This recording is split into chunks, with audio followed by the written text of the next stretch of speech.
The anchoring clamp provides a quick and easy solution for affixing ADSS cables to the pole. Here, we demonstrate how to install the clamp using the universal console to secure it to the pole.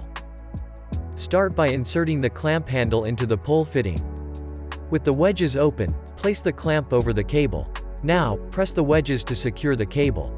Finally, ensure the cable is properly positioned between the wedges and its tension is correctly checked.